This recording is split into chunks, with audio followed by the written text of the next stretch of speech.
Every single time you check the weather on your phone or you see a map embedded in a website, you're using an API. It's this invisible force, right? The connective tissue that lets all these different apps talk to each other. It's basically the plumbing of our digital lives. But what's really going on behind the scenes when one piece of software asks another for some information? Well, today we're going to deconstruct it. So, here's the plan. We're going to start with a big picture, what an API contract actually is. Then we'll dive right into the nitty-gritty of requests and responses. After that, we'll take a peek at where APIs are headed, and maybe most importantly, how we keep all these digital conversations secure. All right, first things first. Before we get into all the mechanics, we really need to understand what an API is at its very core. Now, the key phrase here is contract of service. See, an API isn't just some random connection. It's a formal agreement, a set of rules that lets two applications talk to each other without needing to know all the messy internal details of how the other one works. It's all about creating these really clear boundaries and totally predictable interactions. You've probably heard the restaurant analogy before, right? It's a classic for a reason. You're the client, you've got a menu of options. The kitchen is the server, doing all the hard work. And the waiter? Well, the waiter is the API. That's the intermediary, just shuttling these perfectly structured requests and responses back and forth. It's a fantastic way to wrap your head around the basic idea. But here's the thing. That restaurant analogy is great, but it kind of only tells half the story. As developers, we want to know what's actually happening when our application makes that call. So let's pop the hood and see what's really going on in there. Okay, so the fundamental pattern that governs pretty much all web communication is this thing called the request-response cycle.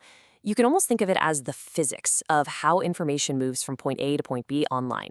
At its absolute simplest, you have two main players. There's the client, which could be your browser, your phone, a script you wrote. It's the thing that needs something.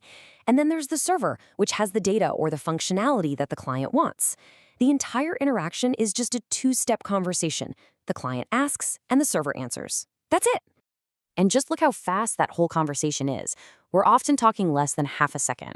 It all starts with DNS resolution, which is just translating a human-friendly domain name into a machine-friendly IP address. Then comes the really important TCP and TLS handshake. Think of this as a secret digital handshake that sets up a private encrypted tunnel for the conversation. Only then is the actual request sent, the server does its magic, and finally the response is downloaded. Each step is its own tiny journey, all happening in the blink of an eye. Let's dig into the first half of that cycle now, the request itself. How exactly does a client put together its question for the server? Well, it's definitely not just a random shout into the digital void. An HTTP request is a highly structured, precisely formatted piece of text. It's got a request line, headers that provide context, and sometimes a body that carries the actual data. Think of it like sending a formal letter to the server. It has a clear address, specific instructions, and the contents inside. That request line contains a method, which is basically the verb of the API. It's the action you want to perform. And these methods map directly to the CRUD operations we all know and love. Get is for reading data, post is for creating something new, put or patch is for updating it, and delete, well, that one's pretty obvious. It's a simple system, but it's incredibly powerful. The request line also specifies a target, and we call that target the endpoint. So you can think of an endpoint as a specific door into the server's functionality. Like in this example, you can see an API for weather data. The endpoint/weather is the access point, and that parameter .isMünchen tells the server exactly which resource you're asking for.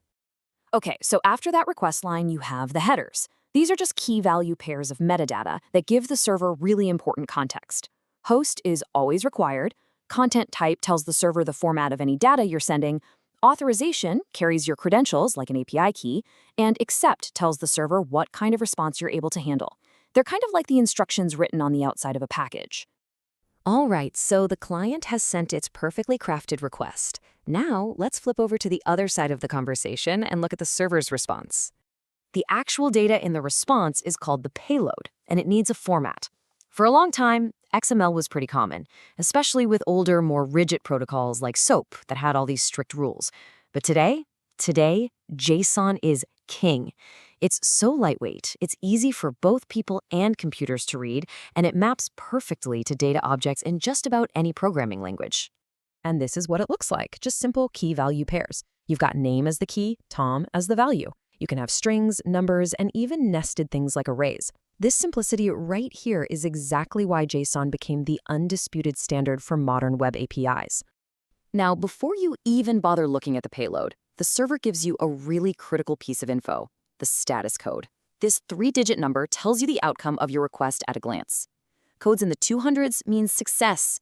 Codes in the 400s mean you, the client, messed something up. A bad request, an invalid API key. And codes in the 500s, well, that means the server had a bad day. So pretty much everything we've just covered is the foundation of what we call RESTful APIs. It's an architectural style that's become the standard for the web. But the world of APIs is always evolving to solve new and interesting problems. Here's what's so cool about this comparison. REST can have this problem where you're either overfetching or underfetching data. Imagine you just need a user's name, but the API sends you their entire profile, name, email, address, the whole shebang. That's overfetching. GraphQL, which came out of Facebook, solves this beautifully. It uses a single endpoint and lets the client spell out the exact data structure it needs in one query, no more and no less. And finally, none of this really works if the connections aren't secure and properly managed. I mean, you can't just have anybody accessing your data or hammering your servers, right? So there are a few standard ways we secure APIs. The simplest is just an API key. It's a unique string that identifies your application. For user data, you've got OAuth 2.0. That's the whole sign in with Google flow you see everywhere. It's the industry standard. And then you have JWTs, or JOTs, JSON Web Tokens.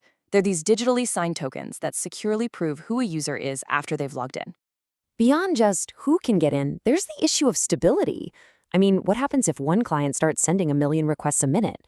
To prevent that kind of abuse and make sure the API stays up for everyone, we use rate limiting. It's like having a bouncer at a club, controlling how many requests can get in over a certain amount of time. And if a client goes over that limit, the API doesn't just fall over and crash. Nope, it politely sends back a very specific status code, 429, too many requests. That tells the client application, hey, slow down, try again in a little bit. It's an absolutely crucial tool for keeping an API ecosystem healthy. So you see, APIs have gone from being simple connectors to being the absolute bedrock of modern software. But as we start moving into a future with even deeper machine-to-machine communication, it brings up a really big question. How does that contract we talked about at the very beginning need to evolve? What does that contract look like when it's managing not just data, but really complex ideas like trust and identity between autonomous systems? That right there is the next big frontier.